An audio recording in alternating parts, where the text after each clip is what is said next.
Konnichiwa mina, this is T-Secure and you're watching PokeCast. Today's video is going to be Geom Cube, and this is Infinite Mode.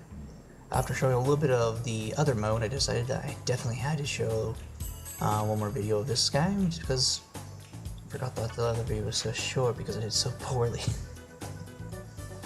I did better on Infinite Mode than actually having all the rules and harder pieces to work with. That was my fault. But I like showing each of the different versions. So the one I didn't do is multiplayer because, well, when I was recording this, I didn't have anybody to play multiplayer with. But yeah, I mean, for those of you who have not seen the other video, this is a game that I picked up mainly because I love Tetris 3D for the Virtual Boy.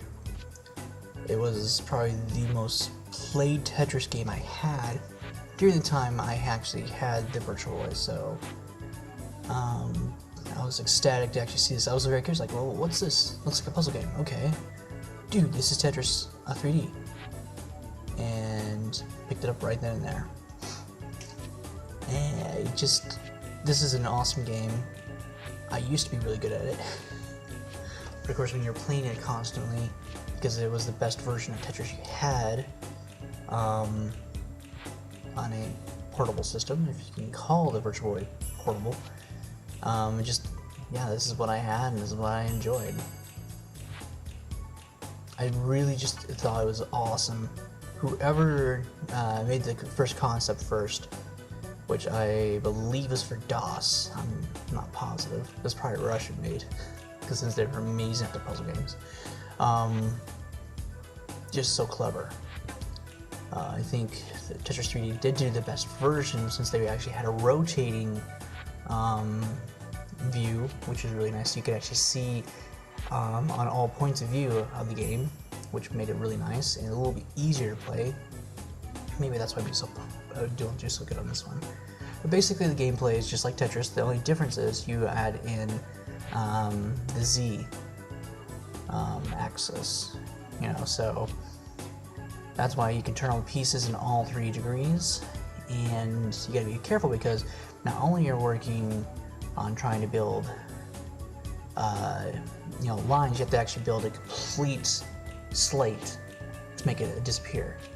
And as you can see right there on the left, each of the colors represent what level you're actually on. So you gotta be very careful that you're not putting the pieces in the wrong axis to increase it with to make yourself die fast, which I happened to do in the other video because I wasn't paying attention. That was my fault. It does take a little getting used to because you gotta memorize which button does what, and so it takes a little while getting used to because you have to remember that. Having 4 ways to turn everything makes this very difficult if you do not practice enough. So, as you can kind of see, I was going slower than I usually do on Tetris, and because, well, I had to remember all the buttons I was pushing. Awesome game though. I mean, if anybody's looking for an alternative way to play a Tetris, a block game, I should probably say it but I guess Tetris is the right way, is definitely try this one out. I know it's available on DOS, and in my opinion, I think, this is probably the version I will play more of because now Virtual Boys are becoming expensive. So I at least have this for PlayStation 1. Yay!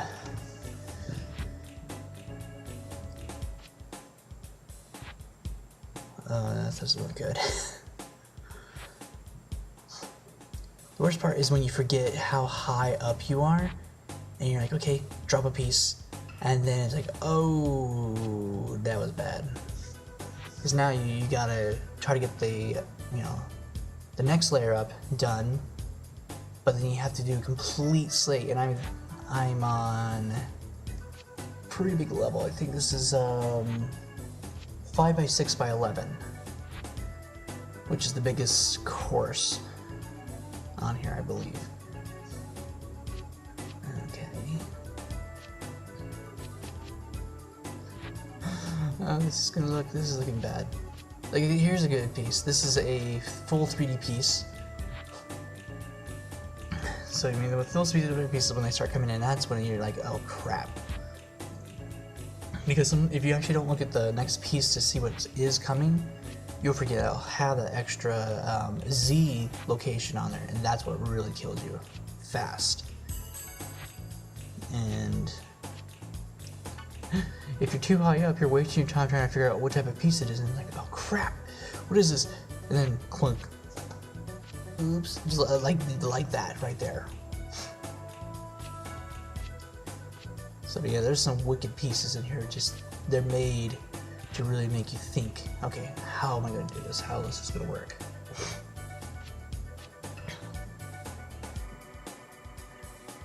Looks like I'm not going to survive much longer on this one. Oh, yeah, I totally messed up right there.